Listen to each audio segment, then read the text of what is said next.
સુરતની સુમુલ ડેરીની ચૂંટણીને લઈને રાજકીય ગરમાવો ચરમસીમાએ પહોંચ્યો છે। ઉમેદવારી ફોર્મ પરત ખેંચવાના અંતિમ દિવસે અનેક નાટકીય ઘટનાઓ સામે આવી છે। કોંગ્રેસ દ્વારા ઉમેદવારોને રાજ્ય બહાર હોટલમાં રાખવામાં આવ્યા હોવાના દાવાઓ વચ્ચે ઉચ્છલ બેઠકના કોંગ્રેસ ઉમેદવાર સુનિલ ગામિતનું હાર્ટ એટેકથી નિધન થતા તે બેઠકની ચૂંટણી મુલતવી રાખવામાં આવી છે।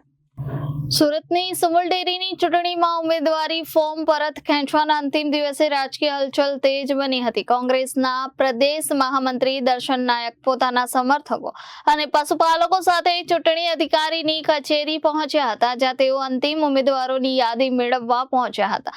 ભાજપના મેન્ડેટ વગરના કોંગ્રેસ અને અપક્ષના આશરે 10 ઉમેદવારોને સલામત સ્થળે ખસેડવામાં આવ્યા હોવાનો દાવો કરવામાં આવ્યો છે। કોંગ્રેસ દ્વારા પણ પોતાના ઉમેદવારો અને તેમના ટેકેદારોને ગુજરાત મહારાષ્ટ્રની સરહદ નજીક આવેલી હોટલમાં રાખવામાં આવ્યા હોવાનું જાણવામાં આવ્યું છે, જેથી ચૂંટણી પ્રક્રિયામાં કોઈ ગેરવહીવટ ન થાય।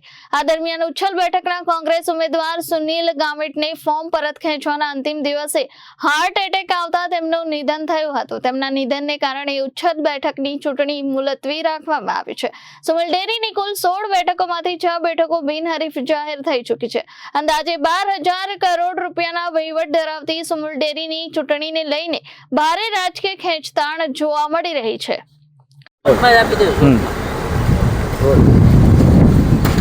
2.5 લાખ પશુપાલકો ધરાવતી સુમુલ ડેરી છેલ્લા ઘણા સમયથી વિવાદમાં સપડાયેલી છે।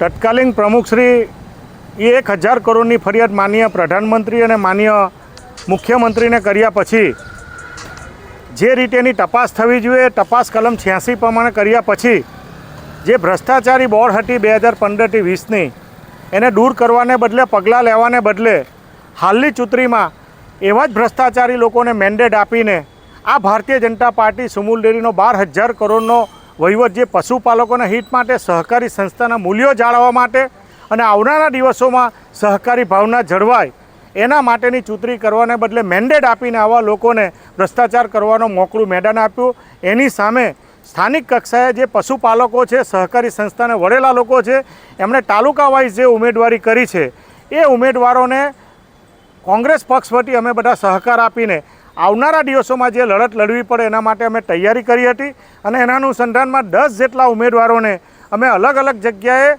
અલગ અલગ રાજ્યમાં અમે જે ભારતીય જનતા પાર્ટીની સરકારની દાબ દબાણ, ઢાક ધમકીની નીતિની સામે અમે મોકલ્યા હતા। દુઃખની વાત એ છે કે આજે જ અમારા ઉચ્છલ બેઠકના જે ઉમેદવાર સ્વર્ગસ્થ સુનિલભાઈ ગામિતનું સવારે 4 વાગે વઘઈ ખાતે આ જ રીતે અવસાન થયું। એની ચૂંટણી મુલતવી રાખવામાં આવી હતી। હમણાં ચૂંટણી અધિકારીને 3 વાગે રૂબરૂ મળીને એક અરજી આપીને વિનંતી કરી કે માન્ય જે હરીફ ઉમેદવાર છે એની યાદી ડિક્લેર થવી જોઈએ। એ અનુસંધાનમાં 9 જેટલા ઉમેદવારો બાકી રહેતા છે, એટલે 9 જેટલી જગ્યાએ ચૂંટણી થવાની છે। જે ભારતીય જનતા પાર્ટી ભ્રષ્ટાચાર કરવા માટે પોતાનું ભારતીય જનતા પાર્ટીનું કાર્યાલય સુમુલ બને એની સામે કોંગ્રેસ પક્ષ અને પશુપાલકોને સહકારી ભાવના સાથે સંકળાયેલા લોકોને સાથે રાખીને આ ચૂંટણી લડવાના છે અને આવનારા દિવસોમાં કાયદાકીય રીતે લડવી પડે, રોડ પર લડવી પડે, એના માટે પણ કોંગ્રેસ પક્ષની તૈયારી છે। Bureau report Janadesh news, Surat.